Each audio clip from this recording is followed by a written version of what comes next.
Our team chose to research the implications of the use of the death penalty in the United States. My name is Diana Bauer. My name is Logan Sadler. I'm Ariana Solomon. And I'm Matthew Kinsey. Currently, there are 27 states in the U.S. with the death penalty enabled, and 3 of them have moratorium enabled, and those states are California, Oregon, and Pennsylvania.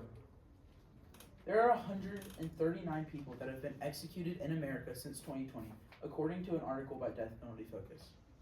According to the Death Penalty Information Center, 2,100 men and women are on death row today waiting to be executed in the United States. Here are some arguments that demonstrate people who are for and against the use of the death penalty.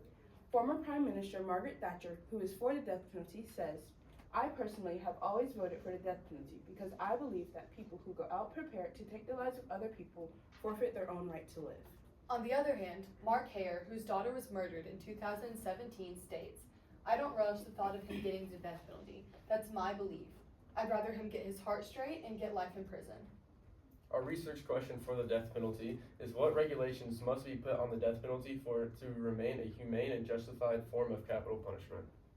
Our argument is that the U.S. government should regulate the death penalty so that convicted prisoners are treated justly. The current methods of execution are the electric chair, the firing squad, lethal gas, and lethal injection. It is important to note that lethal injection is the primary method of execution in 28 out of the 29 states that authorize the death penalty. But there's one problem with the method of execution called botched executions, which are, as defined by Borg and Radelet, those involving unanticipated problems or delays that cause, at least arguably, unnecessary agony for the prisoner or that reflect gross incompetence of the executioner.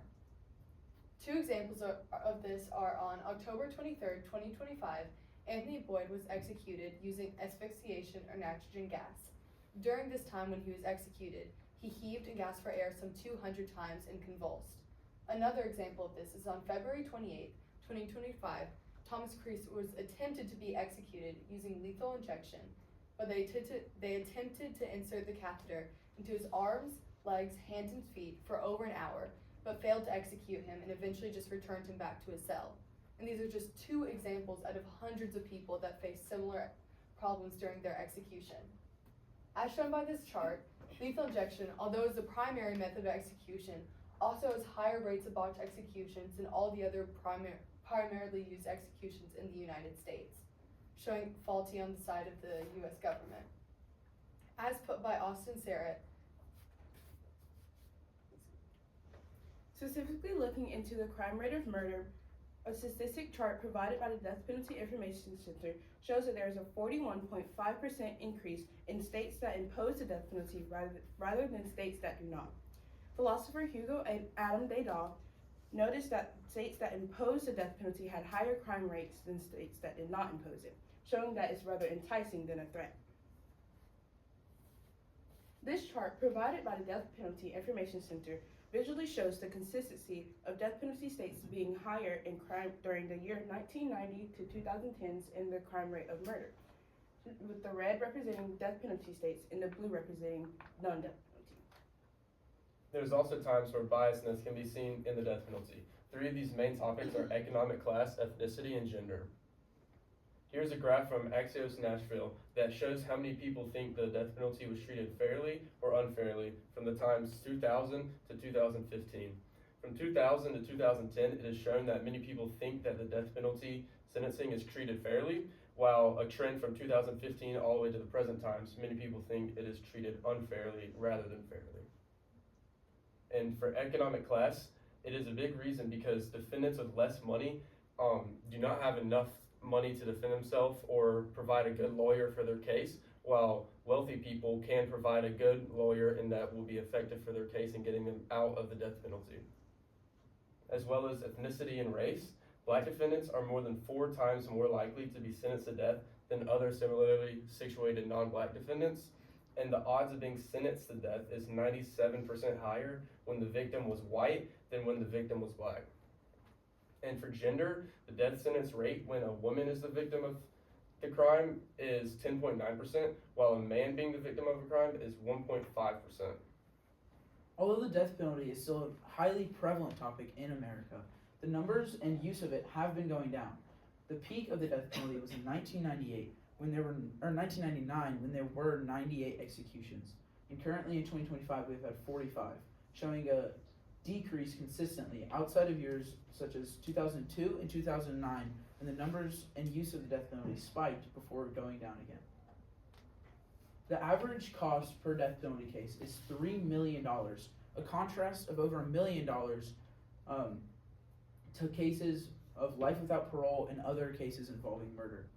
The main differences in cost come during the defense trial, the prosecution trial, the payments to courts and officers involved in the trial, and also personal petitions and appeals of the defendant and lawyers. The alternative to the death penalty that many states have begun to use is something called life without parole, which is defined by the Legal Information Institute as a prison sentence given to a convicted defendant in which they will remain in prison for their entire life and will not have the ability to receive a conditional release before they complete this sentence. A quote by the Marshall Report states that life without parole sentences are steadily replacing the death penalty across the United States. Almost 56,000 people nationwide are now serving sentences that will keep them locked behind bars up until they die, an increase of 66% since 2003. The reason many states have gone with this alternative over the death penalty is because it is more cost effective to their state governments and officials, and it also is a sentence that matches the severity of many of the crimes and murder cases involved. Our first solution is that no changes are applied to the death penalty. However, there will be continued high costs that $3 million per case is still there. Execution method problems continue, inequality and bias remain, there's still a continued risk of wrongful convictions, and it fails to resolve any of the underlying moral debates that are associated with the death penalty. The second solution that our team decided to come up with was that the death penalty is fully abolished in America. A few limitations to this would be a lot of concerns about justice for severe crimes, prison overcrowding because of the abolishment, and then there won't be any room for any new criminals that are convicted. Thirdly, political and cultural they will receive a lot of political and cultural backlash because a lot of people would see it as an immoral act for abolishing the death penalty. A few implications to this would be that it will cost less, seeing that any death penalty case costs around $3 million, while life imprisonment only costs around $600,000 to $1 million. Lastly, there would be no risk of executing innocent people.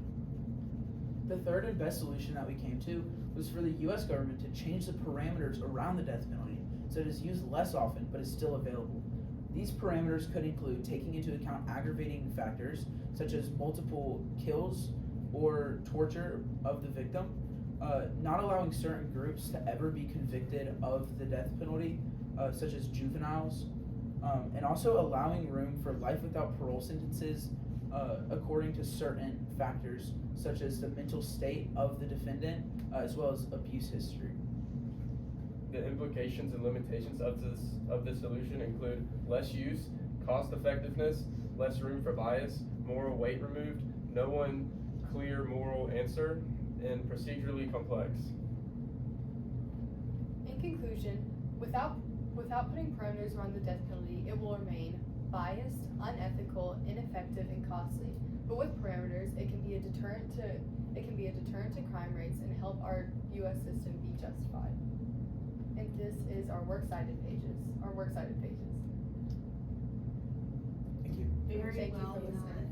Thank you guys for sharing. I do have some questions to ask you about your research.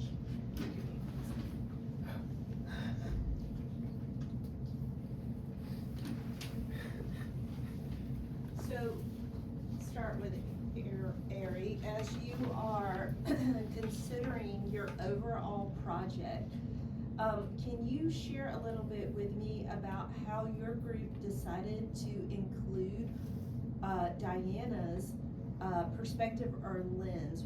Do you know what her lens was? And I'm going to restate. How did the group decide to include Diana's perspective or lens or her conclusions in the overall presentation? How did you make use of her research?